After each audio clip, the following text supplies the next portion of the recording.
Hare Krishna, Radhe Radhe. Welcome to my channel Laddu Gopal ji की सेवा ज्ञान भक्ति। कैसे हैं आप सभी लोग? आशा रखती हूँ अच्छे ही होंगे। तो आज इस वीडियो में हम जानने वाले हैं जगन्नाथ रथ यात्रा उत्सव के बारे में। क्या है ये, इसका इतिहास क्या है इत्यादि। आप अपने लड्डू गोपाल को रथ यात्रा उत्सव कैसे करवा सकते हो। लड्डू गोपाल जी के माध्यम से आप जगन्नाथ जी को रथ यात्रा करवाने का कैसे पुण्य प्राप्त कर सकते हो। तो उड़ीसा की जो पुरी है, वहाँ पर जो जगन्नाथ जी का मंदिर स्थित है, दुनिया भर में बहुत प्रसिद्ध है। आप सभी जानते हैं ये मंदिर चारों धाम यानी कि भगवान विष्णु को समर्पित है।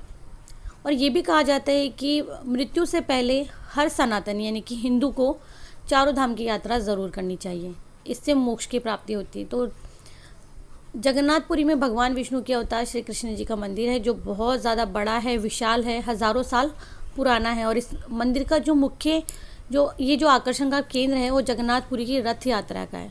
यानी कि ये किसी त्यौहार से कम नहीं होता और इसे पुरी के अलावा देश विदेश के कई हिस्सों में भी निकाला जाता है।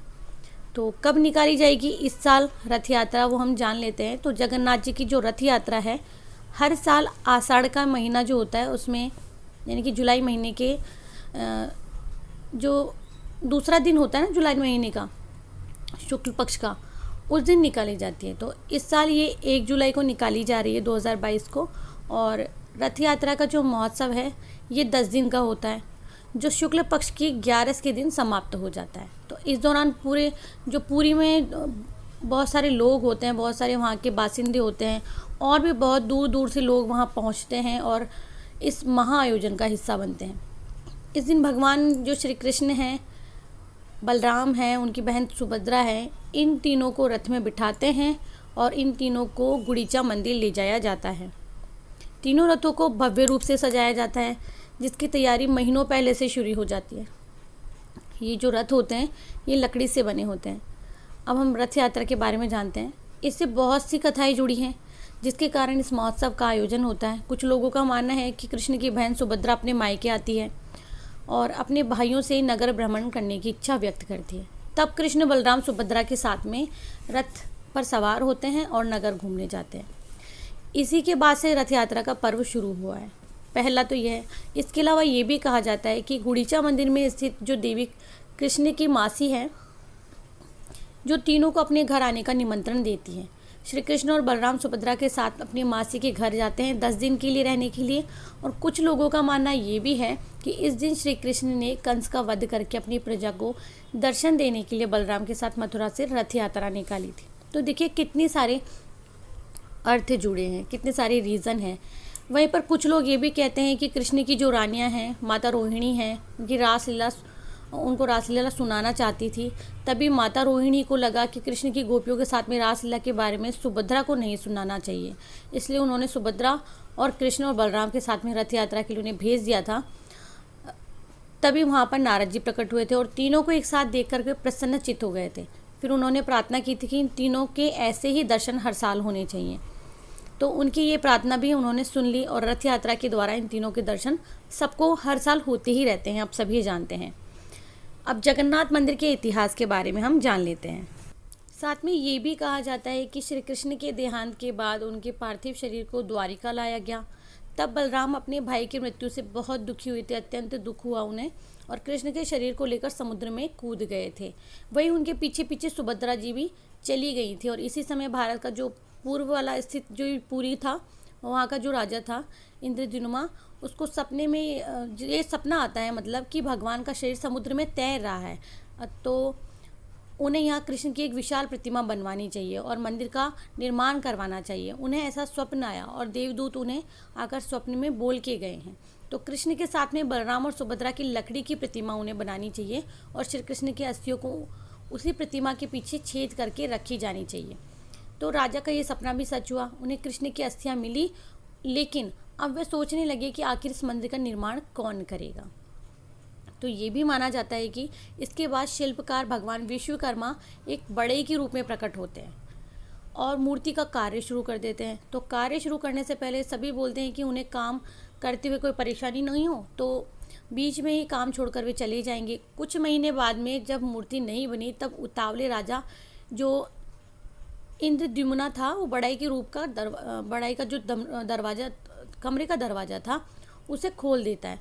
ऐसा होते भगवान विश्वकर्मा गायब हो जाते हैं और मूर्ति उस समय पूरी नहीं बन पाती, लेकिन राजा ऐसी ही मूर्ति को वहाँ स्थापित कर देते हैं। तो सबसे पहले मूर्ति के पीछे भगवान कृष्ण की अस्थियाँ रखते हैं और फिर मंदिर में विराजमान करते हैं।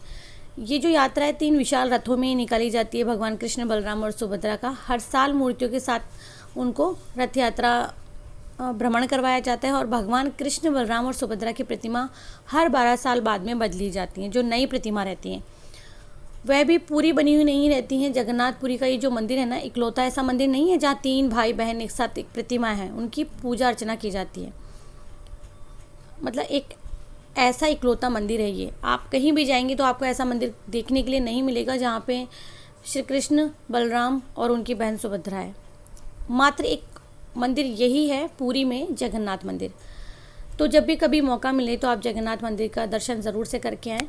तो जैसा कि मैंने आपको बताया कि आषाढ़ महीने के शुक्ल पक्ष की जो दूसरा दिन होता है, द्वितीय तिथि होती है, जगन्नाथ रथ यात्रा उत्सव जगन्नाथ मंदिर से निकाला जाता है और भगवान जगन्नाथ, बलराम और उनकी बहन सुभद्रा, इन तीनों का रथ निकलता है। तो बीच में सुभद्रा का रथ होता है, इसे देवदलन रथ कहा जाता है और पीछे भगवान जगन्नाथ यानी श्री कृष्ण जी का रथ होता है, जिसे नंदी घोष कहा जाता है। तो ऐसा कहते हैं कि यानी कि धार्मिक मान्यता के अनुसार रथ यात्रा के बाद भगवान जगन्नाथ को प्रसिद्ध जो गुड़ीचा माता का मंदिर है वहाँ तक लेके जाते हैं। भगवान जगन्नाथ वहाँ 7-8 दिन विश्राम करते हैं। इसके बाद वो वहाँ से निकलते हैं, यानी कि वापसी यात्रा शुरू हो जाती है और फिर पूरे शहर में वापस भ्रमण करते हुए लौटते हैं। गुड़ीचा माता कौन थी? एक मान्यता के अनुसार गुड़ीचा माता भगवान श्री कृष्ण की बहुत प्रिय भक्त हुआ करती थी और इसीलिए उनकी भक्ति का सम्मान करते हुए हर साल तीनों भाई बहन उनसे मिलने जाते हैं। एक और भी है कि कहा भी जाता है कि गुड़ीचा इनकी मौसी थी, जिनके घर यानी कि गुड़ीचा मंदिर जो जगन्नाथ मंदिर से 2.5 किलोमीटर दूर है। रथ यात्रा के बाद ये तीनों आते हैं और 7 दिन वहाँ रुकने के बाद, यानी कि 7-8 दिन रुकने के बाद में वहाँ से वापसी करते हैं। तो इस बार जगन्नाथ यात्रा 1 जुलाई को है, शुक्रवार के दिन निकाली जाएगी और द्वितीय तिथि का समय आरंभ होगा 30 जून को सुबह 10:50 पर। द्वितीय तिथि कब समाप्त हो रही है? 1 जुलाई को हो रही है 2022 में 1:10 पर। ये अभी की न्यू वीडियो है। कई बार ऐसे बोला जाता है दीदी आपने पिछले साल का बता दिया है, तो नहीं, ऐसा नहीं है। आप देखा करो कि वीडियो कब पोस्ट हुई है, उसका डेट टाइम सब कुछ आता है। पिछले साल की वीडियो देख के मत बोला करो, ठीक है। और जगन्नाथ रथ यात्रा से संबंधित मैंने जानकारी दे दी है। तो रथ की जो ऊंचाई, लंबाई, सब कुछ इस बारे में अगर आप जानना चाहते हैं तो वो मेरी पिछली वीडियो में आप जान सकते हो। और इसके निर्माण के बारे में मैंने उसमें बताया है और भी कई रहस्य मैंने उसके बारे में बताया। तो अभी तो मैंने इतना बताया, अब हम जान लेते हैं लड्डू गोपाल जी के बारे में। तो अगर आप अपने लड्डू गोपाल जी को रथ यात्रा उत्सव करवाना चाहते हो अपने घर में, तो आप अपने लड्डू गोपाल जी को घर में, आपके पास रथ नहीं है कोई बात नहीं है, अगर आपके बच्चों की कोई गाड़ी है, आप उस पर कोई भी पाटा रख के उसे अच्छे से सजा के तैयार करके, या थर्माकोल से आप रथ बना सकते हो, गत्ते से रथ बना सकते हो। और अगर आपके पास में ऐसी कोई चीज़ बनी हुई है जिस पर आप उसे सजा के उसे आप बच्चे के खिलौने पर रख सको या खुद घर में रथ बना सको, फिर रथ यात्रा करवाना चाहते हो तो करवा सकते हो। कोई नहीं, मैंने पहले भी कहा था कि भक्ति के कई रंग होते हैं और हम भगवान को भिन्न भिन्न रूप से रिझाते हैं। तो भाई रथ यात्रा उत्सव करवा सकते हो, कोई ऐसा नहीं है कि रथ यात्रा उत्सव नहीं करवा सकते हो, ठीक है। बाकी रथ यात्रा उत्सव मैं किस तरह से करवाती हूँ, चैनल पर वीडियो अपलोड है, आप जाके चेकआउट कर सकते हैं। आशा करती हूँ कि वीडियो अच्छा लगेगा। अच्छा लगता है तो प्लीज़ वीडियो को शेयर कर दीजिएगा। मैं मिलती हूँ नेक्स्ट वीडियो में और तब तक के लिए हरे कृष्णा, राधे राधे।